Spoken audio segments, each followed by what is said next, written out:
ओम. श्रोते हो, नमस्कार. क्लिप क्रमांक 213, 23 ऑगस्ट 2024. कालच्याच प्रकरणाचा आज पुढचा भाग आपण सुरू करीत आहोत. वाचन संध्या जोशी, मुंबई. दुर्गुण 2 प्रकारांनी घालवता येतात वा जाऊ शकतात. त्यासाठी आपले स्ट्रेंथ्स आणि विकनेसेस म्हणजे आपली बलस्थाने व कमजोरपणा ओळखता आले पाहिजेत. एकाला अफू खाण्याचे व्यसन होते. ते वाईट आहे हेही माहीत होते. अशा परिस्थितीत तो एका सत्पुरुषाकडे गेला आणि गयावया करून ही सवय घालवावी अशी विनंती केली. ते म्हणाले, मी आशीर्वाद देतो. तू जर दृढनिश्चयी असशील तर एका दिवसात ही सवय घालवू शकशील. निश्चयाचे बळ अफाट असते. परवा पाडवा आहे. देवासमोर शपथ घे. हे व्यसन मी सोडले असा संकल्प कर आणि त्याप्रमाणे वागणे सुरू कर. नक्कीच तुझे व्यसन सुटेल. पण तो काय म्हणाला, मला हे जमणार नाही. माझी मित्रमंडळी खूप आहेत. ते मला खेचून देतील आणि पुन्हा ते सुरू होणार.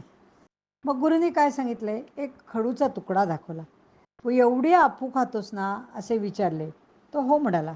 गुरु म्हणाले, रोज अफू खायच्या अगोदर या खडूने फळ्यावर एक रेष ओढायची आणि ह्याच्या वजना एवढीच अफू खायची. हा उपाय मात्र त्याला पटला, कारण अफू खायला मिळणार होती ना. पण झाले काय की रोज कळत नकळत अफूचे वजन कमी होत होत एक दिवस तो खडू संपला आणि तो व्यसनमुक्त झाला. याचा अर्थच असा आहे की जे दृढनिश्चयी असतात ते एक घाव दोन तुकडे घ्या या न्यायाने समस्या सोडवतात. ज्यांना एवढी शक्ती नाही ते मात्र बनत बनत बन जाय या नियमांप्रमाणे हळूहळू आपले ध्येय गाठतात. तरीसुद्धा मुळाशी काहीही करून आपण व्यसनमुक्त होणे आवश्यक आहे. हा पश्चाताप असायलाच हवा. गेल्या पौर्णिमेला शीख गुरु नानक यांची जयंती होऊन गेली.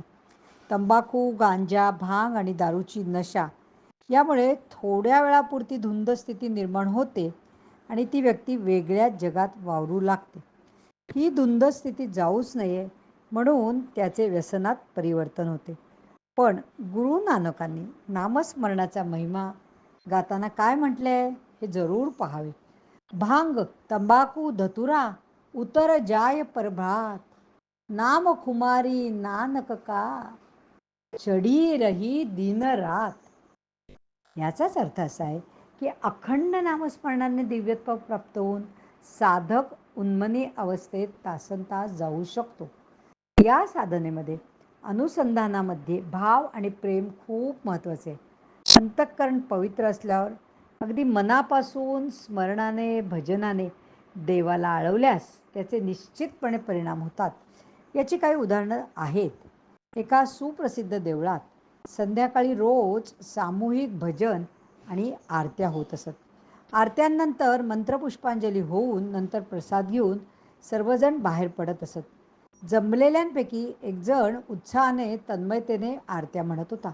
परंतु एका मुख्य आरतीत चुकीच्या सवयीमुळे त्याच्या 2-3 ठिकाणी चुका होत होत्या. पुजाऱ्याला ही बाब खटकत होती. त्याने त्या गृहस्थाला बोलावून ही बाब त्याच्या निदर्शनास आणून दिली. तो विशेष शिकलेला नव्हता, पण निर्मळ आणि निष्पाप होता. हे सर्व ऐकून तो मनात खट्टू झाला. हो, माझं चुकतंय. लहानपणापासूनच्या सवयीने असं झालंय, एवढंच तो बोलला. त्या दिवशी उत्तर रात्री गुरुजींच्या स्वप्नामध्ये देव आले आणि म्हणाले, तुला हा कारभार करायला कुणी सांगितले? तो जसा म्हणतो तसेच मला आवडते. त्याच्या भानगडीत तू पडू नको आणि वेगळे काही सांगायला जाऊ नको. त्यामुळे देव भावाचा भुकेला आहे हे स्पष्ट होते. दुसऱ्या एका उदाहरणात खालील भजन भक्त म्हणत होता. सूर की गती मैं क्या जानू, एक भजन करना जानू, अर्थ भजन का भी अति गहरा, उसको भी मैं क्या जानू. असं ते गाणं आहे. एक भजन करना जानू. एक साधा भक्त नियमाने आळवून आळवून हे भजन म्हणत असतो. त्याला विचारले, काय एवढ्या तळमळीने म्हणतोयस? सुरात तरी म्हण. त्या भजनाचा अर्थ काय तो सांग. त्यावर भक्त म्हणतो, मला सुरांची कुठे जाण आहे आणि त्या भजनाचा अर्थ फार गहन आहे. मला कसं काय कळणार? पण ते भजन म्हणताना माझ्या डोळ्यात पाणी येते.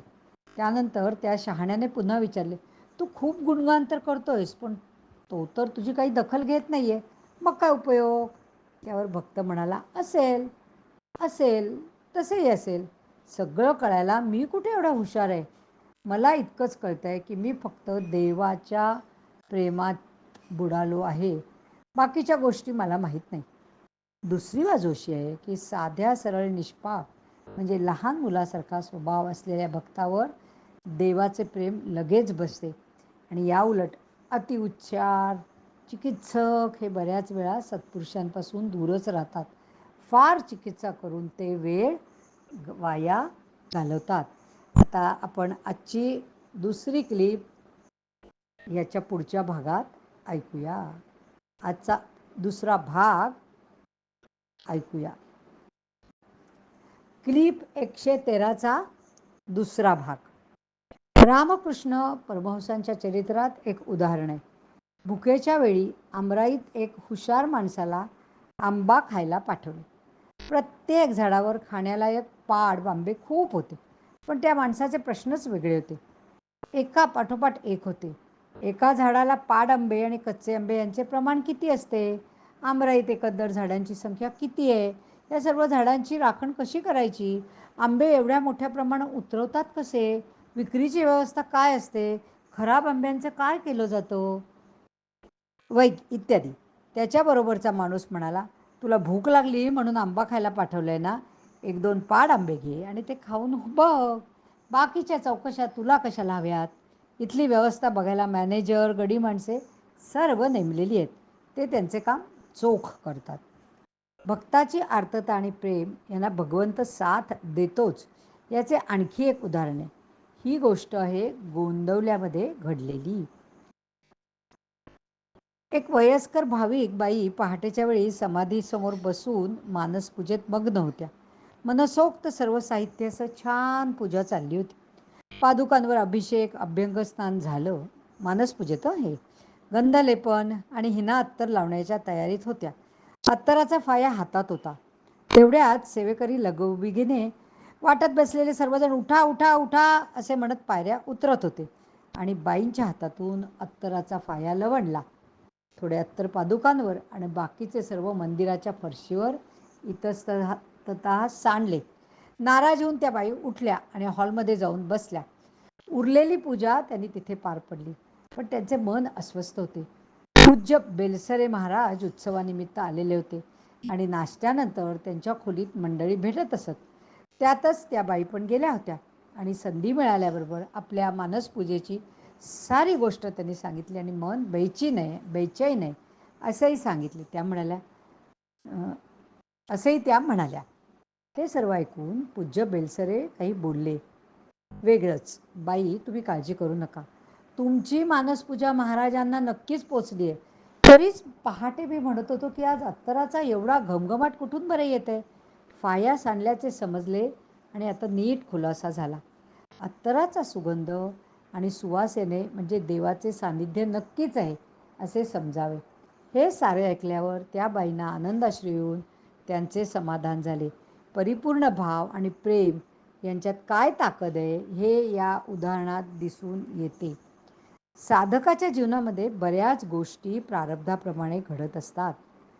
त्यातच पूर्वसुकृताप्रमाणे गुरुजींना भेटण्याचे योगही असतात गुरूंना.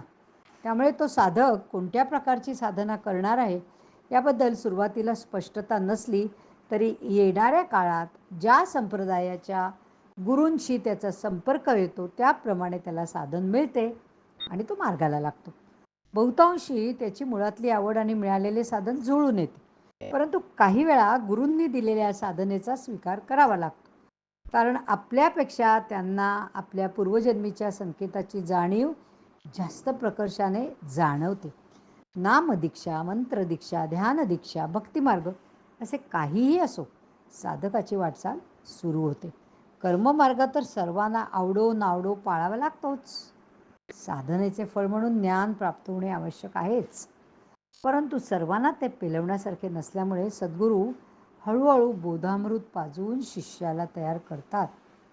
क्रमेण बदल घडून येतात. नामस्मरण आणि भक्तिमार्ग सोपा असे बरेच जण मानतात. पण तसे पाहिलं तर कोणताच मार्ग सोपा, अवघड, जास्त अवघड असे काही नसते. साधकाची उपजत आवड व योग्य संधी जुळून आल्यास मासा जसा पाण्यात सोडल्यावर आनंदाने सर्वत्र संचार करतो, त्याच पद्धतीने साधकांची वाटचाल होऊ शकते. परंतु व्यक्ती तितक्या प्रकृती हे सत्य असल्यामुळे काहीच ठामपणे सांगता येत नाही. पण ज्यांनी शेवट गाठला आहे त्याला मात्र समजून येते की साधन कोणतेही असो, पण त्यात सातत्य, तळमळ, आवड आणि प्रेम मुळात असेल तर गुरुकृपेमुळे नक्कीच मुक्कामी पोहोचतो. एक साधे उदाहरणच द्यायचे झाले तर मुंबईच्या लोकल गाड्यात 10-12 डबे असतात. प्रत्येक डब्यात ज्यांना बसायला मिळत नाही त्यांच्यासाठी शेकडो कड्यावर टांगलेल्या असतात. प्रवासी कर्जत किंवा विरारहून निघाल्यावर कोणत्याही डब्यात प्रवेश मिळवतो आणि एक कडी पकडून ठेवतो. आणि असे सर्वजण नक्की चर्चगेट किंवा CST स्टेशनला पोहोचतातच. याच अर्थाचा एक श्लोक आहे. आकाशात पतितं तोयम यथा गच्छति सागरम सर्वदेवान नमस्कारः केशवम प्रति गच्छति. आकाशातून मुसळधार पावसातून अनेक नद्यात पाणी कोसळते, सरतेशेवटी ते पाणी समुद्राला जाऊन मिळते. त्याचप्रमाणे अनेक संप्रदायांच्या पद्धती, साधनांचे विविध प्रकार जरी असले तरी पोचण्याचे एव्हरेस्ट शिखर एकच आहे. आणि त्यामुळे अमुक साधन श्रेष्ठ, अमुक साधन कनिष्ठ असे अजिबात मनात आणू नये. कारण साधन कोणतेही असो, साधक जबरदस्त तयारीचा असला तर अंतिम यश निश्चितच आहे. यापुढचा जो भाग आहे या प्रकरणातला तो नवविधा भक्तीचा आहे, पण तो सर्वांना माहितीचा आहे, परिचयाचा आहे, एक पानभर आहे. त्यामुळे मी इथेच थांबते आणि हे प्रकरण आपण संपवत आहोत. उद्याच्या क्लिपमध्ये आपण अनुसया आणि दत्त संवाद हे प्रकरण ऐकणार आहोत. आणि त्या 13वं प्रकरण आहे आणि ते ऐकून आपण आपल्या या वाचन क्लिपच्या जो काही गेले इतके दिवस चालू आहे त्याची आपण सांगता करूया. ती 114वी क्लिप असेल. धन्यवाद. हरिओम तत्सत.